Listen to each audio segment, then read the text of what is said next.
પનીર રસિકો માટે ચેતવતો એક કિસ્સો સામે આવ્યો છે। લોકો પનીર ખાવાનું વધારે પસંદ કરે છે અને તમે પણ જો વધારે પનીર ખાતા હોવ તો જરા સાવધાન થઈ જજો।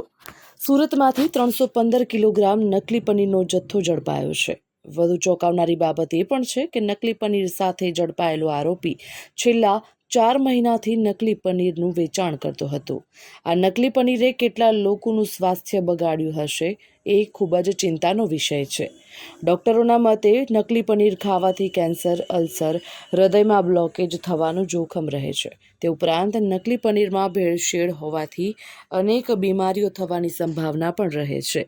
ગુજરાત મીઠાઈ અને ફરસાણ એસોસિએશન દ્વારા પણ તાજેતરમાં એવો ખુલાસો કરવામાં આવ્યો હતો કે ગુજરાતમાં મળતું 92% પનીર નકલી હોય છે।